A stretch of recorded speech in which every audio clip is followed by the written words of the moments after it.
Next, we have a panel discussion, which will be coordinated by David Tropp.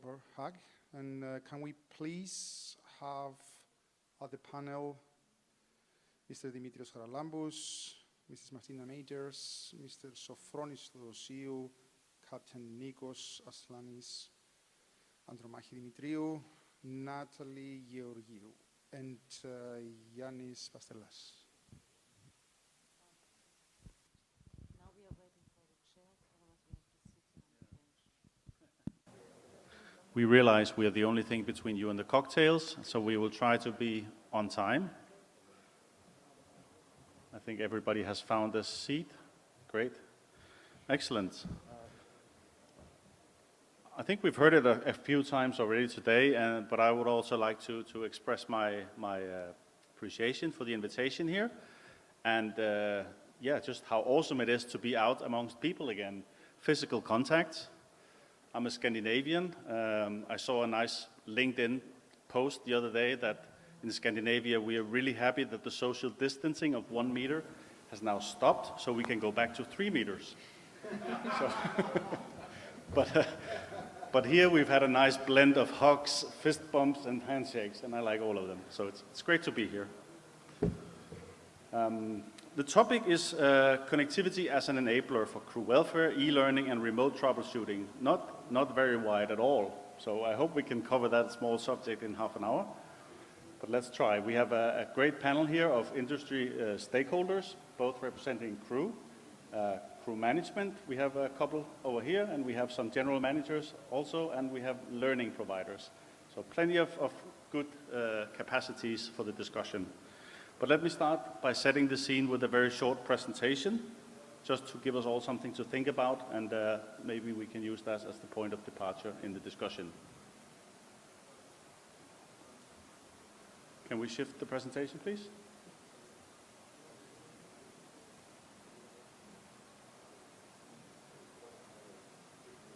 They've gone home. Oh, there we are. So I'll also turn on my notes here. So welcome. I've said that already. I'll read it now. So I'm very pleased to be here with all of you guys.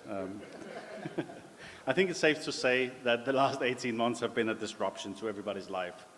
And nothing has been more disrupted than the maritime business, I think.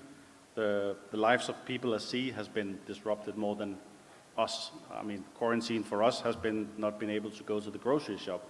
For them, it's been 90 days or more at sea without seeing their loved ones. But I think one thing in the context of this discussion here is how has the pandemic changed the view on connectivity as an enabler, and has it changed at all? So let me just start by looking at that. We think that the connectivity has been always been driven by various different factors on board. Previously, operational needs was as a key driver. Fuel optimization, things like that was high on the agenda in every shipping company. Digitalization, we've heard that word, I don't know, more than anything else today, I think. Electronic submission of paperwork, e-procurement, compliance documentation, things like that has all been digitalized. And ship managers were also sort of dipping their toes in the pools of IoT, getting engine monitoring, preventive maintenance, and things like that through data.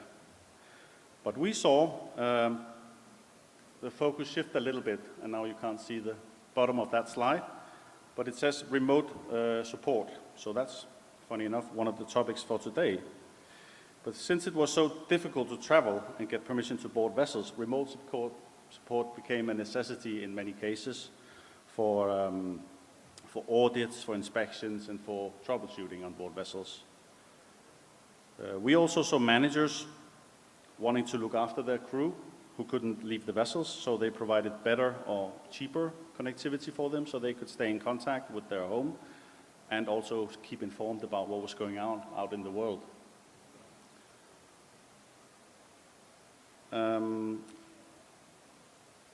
lastly, e-learning was one of the things that we saw getting a boost by this. Crew still needed to maintain their training records despite the lack of ability to travel. So we have seen e-learning being employed more to fulfill those requirements, as it generally just removes the need to travel to a training center and is there when you need it at the point needed. So, but in order for all of these areas to be enabled by connectivity, we see some factors that need to be in place. We call them the 6 S's. Success, success. So if you remember that, you have a good start. We split them up, 3 that relates to the connectivity and 3 that relates to the onboard business. The first one is stability. Needless to say, it's a very important factor that you have a stable connectivity provider. To be able to rely on connectivity for all these applications, it needs to be trustworthy. It needs to have high availability, it needs to have a stable latency just for the applications to work properly. And of course, it needs to be provided with someone that can also support it if it should go wrong. Next one is the sizing of the bandwidth. You need to be sure that you have the bandwidth you require. It depends very much on which applications you employ, and also to a very large extent your policy for crew recreational use of the bandwidth. So make sure you have enough bandwidth to satisfy both of those 2 areas, and maybe look even to having dedicated bandwidth for each, either by having a dedicated terminal or having a dedicated channel on the VSAT or whatever.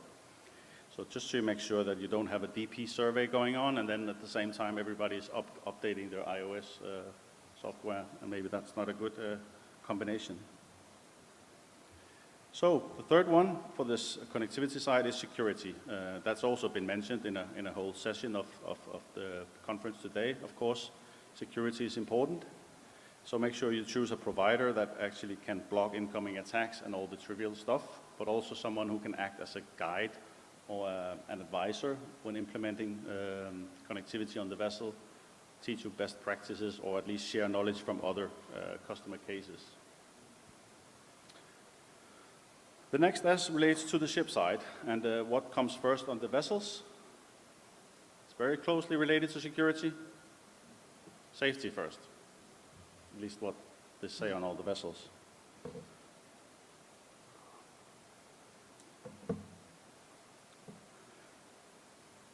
In this relation, safety is about making sure that all the initiatives enabled by connectivity are contributing to safety on board.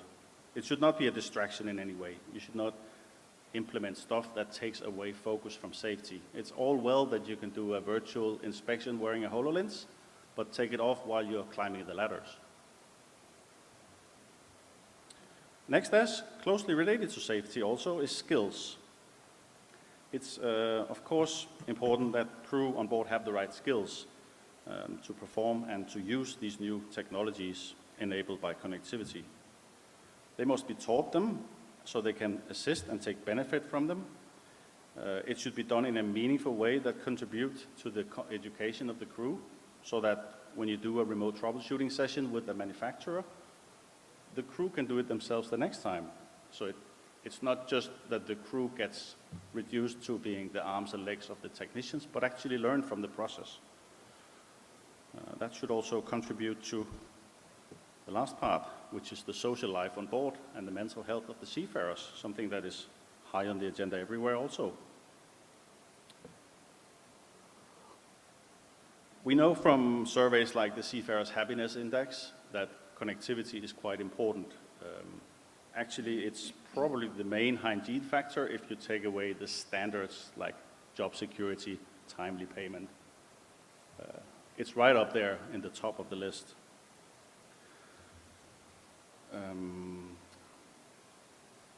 So connectivity can contribute to crew welfare in many different ways, obviously by connecting to the outside world, but also by enhancing skills and improving the value of your sort of skill set, by providing content, movies, karaoke nights, things that can bring together the crew for social events, and generally empowering them by teaching them new stuff.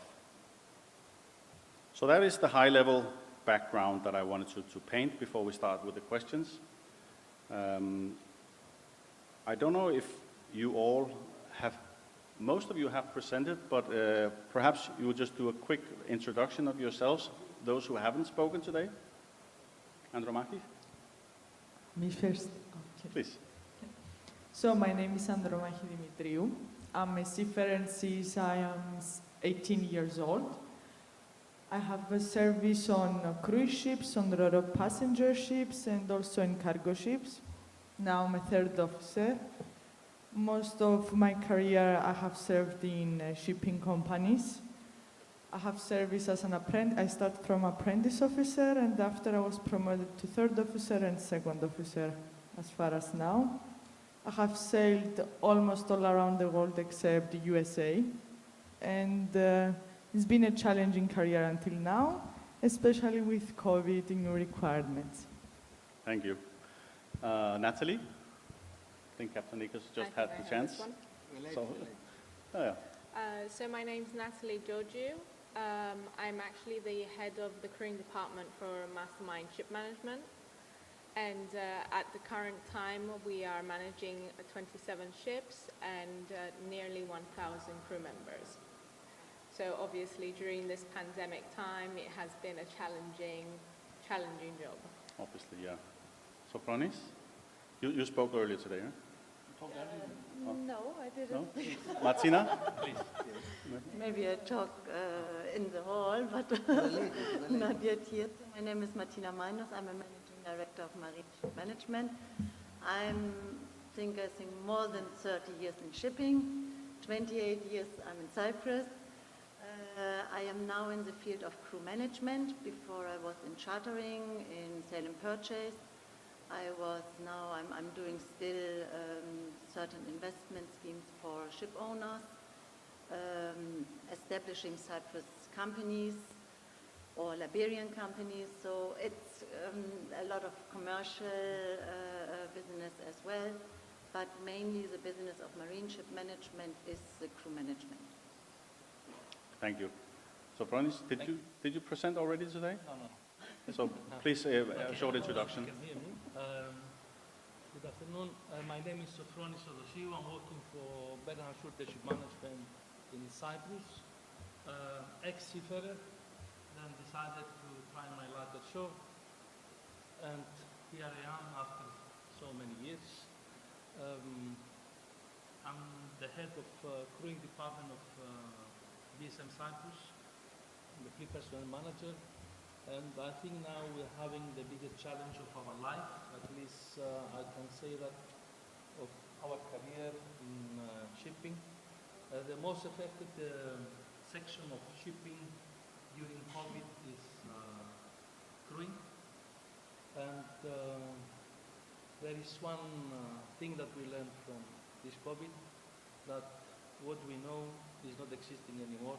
There is new approaches, totally new ways to move forward, and the challenges are day by day and changing day by day. I have to say I'm very happy to have seen Demetris and his old school of approaching the seafarers, and for me it's very valuable, it's very important. This is the only way that we can be close to our seafarers, and they show to us how good we are, our teams ashore and our teams on board. Thank you, David. Okay, thank you. With that, let me ask the first question, and please, all of you, feel free to contribute to this. And that is maybe what I've already talked about, but how have you seen the COVID pandemic change the requirements or the approach to crew welfare, e-learning, and remote support? It's a big question, so maybe if you look at it from your own angle of e-learning, of crew management, or of general management, or as a crew member. What's the biggest thing you've seen? Maybe Demetris, if you would start. I'm going back to what Mr. Theodosiou said. Everything we have known was inexistent in this case because we have never experienced anything like this. So things changed dramatically and from one day to the other, and we had to adapt in no time. Even it's even amazing how even the public service in Cyprus changed so rapidly. I mean, things that they would have taken decades to be done, all of a sudden they were done in like 2 months.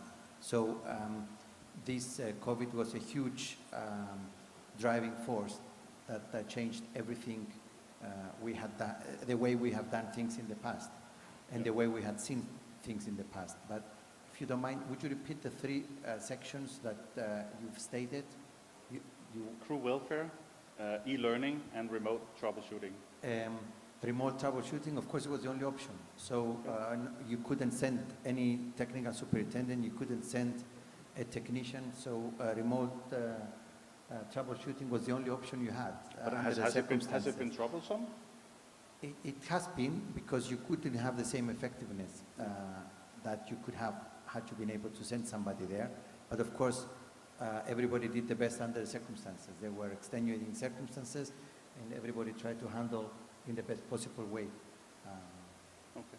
In terms of crew welfare, as I mentioned in my presentation, I think it was probably more necessary than any other time to show that you care, to show that you are there for the crew, and to show empathy, because there were challenging times for everybody.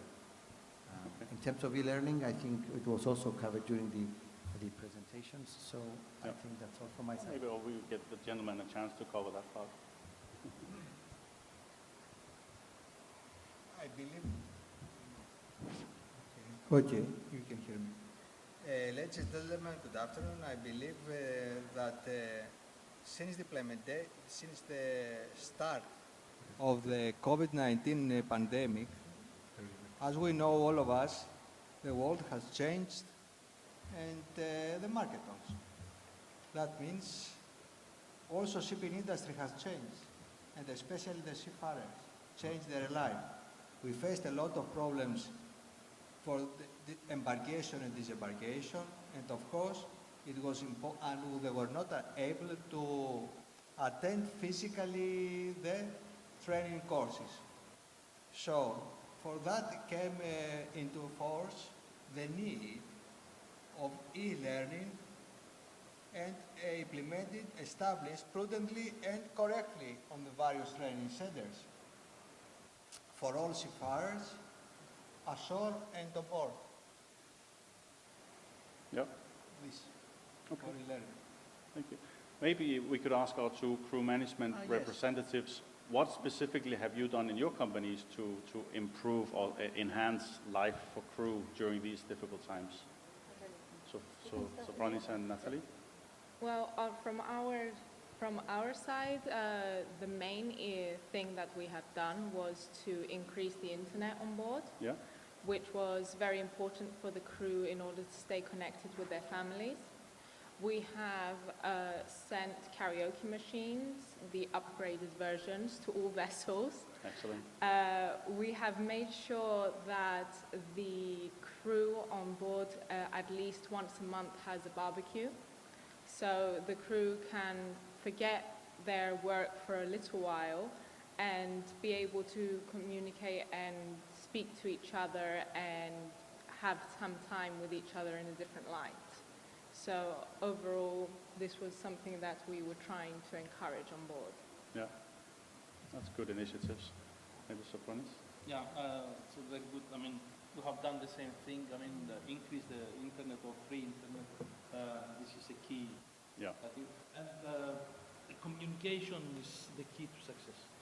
Communication, and nobody works that, we are next to you, we are supporting you, and you have to actually, be there.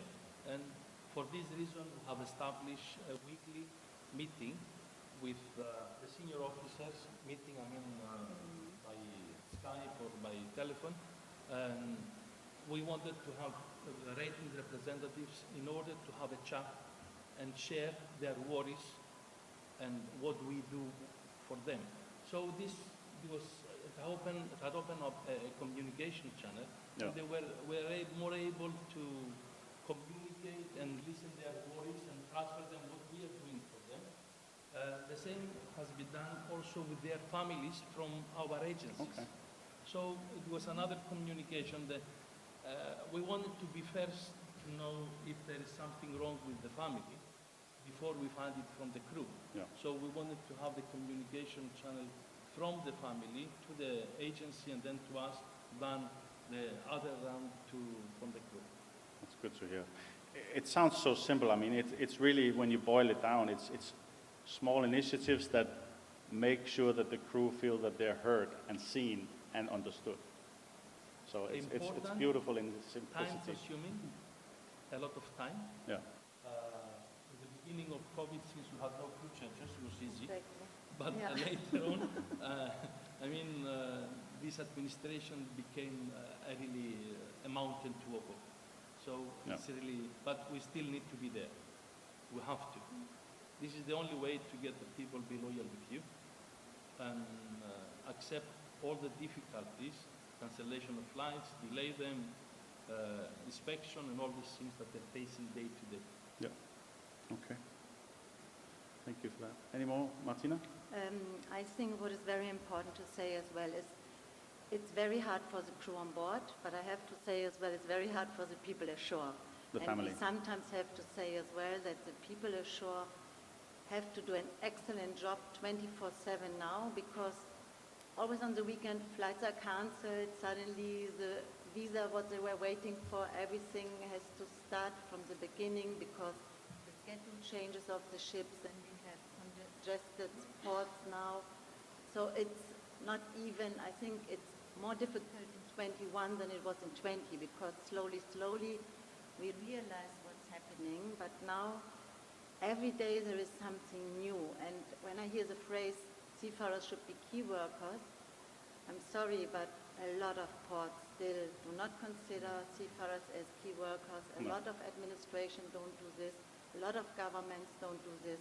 And everybody, the IMO in the beginning, everybody, send us your comments. What do you experience? You send comments, but you never hear it again. You never hear anything from them again. And this is, sometimes you feel a little bit left alone, because there is still no solution for our seafarers. No. And if we don't do initiatives of vaccinating them in the American ports, or now as well in Holland, or in Germany now, or in Cyprus, what we did, if you don't start, and in Cyprus we were lucky that we have a government or a deputy minister who really forced to make Cyprus as a port for vaccinations, nothing would have happened. No. And this is sometimes sad to see. Again, it's up to the private sector. It's always the private sector who has to push the people and who has to do the most of the work. Yeah. I wanted to add to this point that a psychologist who has been assigned not only the helpline for the seafarers on board, but also for the teams ashore. For the crew, And the shore I side. have to, I have to say that my team members, they have used that extensively since they need that. There is no private life anymore. No. There is business life, and then if you're lucky, you can get some private rest. life with friends and family. So this is a day today for our crewing people or crewing industry. Yeah. Okay. All right. Maybe several mentioned connectivity, and of course connectivity is close to my heart. Andromachi, maybe you can give a good estimate of what is considered reasonable for a seafarer, because, I mean, shipping companies have widely different policies for this. Yes, I have served in several shipping companies, and I have to say during COVID time, we had unlimited internet, including Netflix, including some sites that you're not allowed to enter if you're not an adult. We had unlimited All internet. filters removed. Yes, and because we moved to passenger cabins also, we had everything also on our television. At some point, I have to mention that it was not enough. Why? Because we needed to go back home. We stayed without contracts. They were not willing to extend our contracts. They were not able to find flights. But apparently when governments were interrupting and when the embassies interrupting that you have hostages on board, We immediately arrived home. In 5 days, we immediately arrived home. So I was afraid to interfere in their investigation for the flights. I was afraid to contact them because I didn't want to have any conflicts with the company that I was employed at the time. But at some point, I was seeing people that they were repatriated. I saw crew members that at the same day that they signed off, they went home. And I was on board 68 days in my cabin without any COVID cases on board. And I have to mention this, with fully internet, unlimited internet. And sometimes I was thinking that the only choice to see the land, not Cyprus, the land in Philippines, was to jump from the balcony, nothing else. So it's not enough. It was not enough for that for us that time. It cannot solve all problems. Yes, and after that I had to embark again on another ship. My aim, when I was interviewing again, I interviewed the company and asked them what is their plan if something happened again. Because when we're on board, we have drills for emergency situations, like man overboard, like fire drill. So why the office, why the shipping companies didn't have emergency plan for these kind of situations? This is what I wanted to ask everybody here. Why nobody was prepared about this? We have planned if the government falls. We have planned on the ship if somebody falls over the ship. We have planned if we have fire on the engine room. But nobody was prepared that this will come. This is what I want to ask here. Well, it's a good question. I'm sure shipping companies and nation states were not prepared. Nobody were prepared, really. Yes, we are not prepared also on board for fire. No. Actually, we are very well prepared But you on do board. prepare for fire. Yes, we have drill every week. We send the report every week to the office. I think all the managers here are very well aware. We send noon report every day about everything what is going on board. I write the course every duty 3 times, so the ship is very well aware where the ship is it. Okay. So why we didn't have also emergency plan in the office about these situations? Captain Adamir, you agree? Thank I'm you. pretty sure it would be added now. Martina, you had another comment? After that, we'll move on a little bit. It's difficult to plan, and even your best plan can be destroyed because something happens and the airline says, sorry, we are not flying anymore, or they close borders. So, and then the plan which you had already long time ago goes out of the window. That's it. And that's why, as much, you cannot imagine, as much as we suffer the same way like our seafarers on board, and we are so sorry to tell them again, we are not allowed to do a crew change. Do you know how hard it is as well on our side, always to tell them, it's impossible, it's impossible. And I don't know, it's too many parties involved in a crew change. It's not only that you say, okay, we have a fire on board, you get a fire extinguisher and you have your plan for this. But this one, it's the airline, it's the port, it's the government, it's too many parties have to be involved in a crew change. Yeah. It's the agency, so that's why it's very difficult to really plan. Okay. How much time do we have?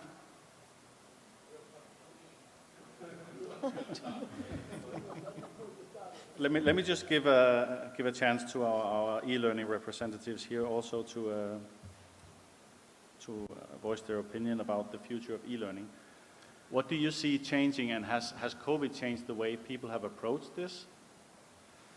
Well, for starters, on your previous question, is that we saw all the ship managers companies either upgrade their systems of connectivity and give access to more internet for everyone on board, which this enabled cloud platforms to have online access directly, right? So use the tools what we showed a bit earlier to communicate with crew. We had owners that had live broadcasting for 100 ships at the same time through these tools. So it was amazing to see this experience and the CEO talking to the whole crew. Yeah. And what the trend is now, it's only upwards of what we've seen.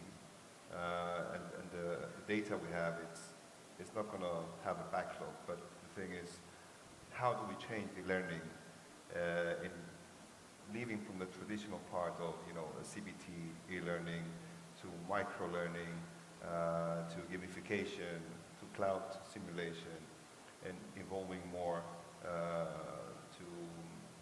to the app on the mobile phone.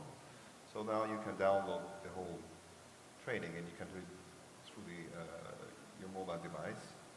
Some games that we have created and soon going to be launched again for fire safety, for navigation.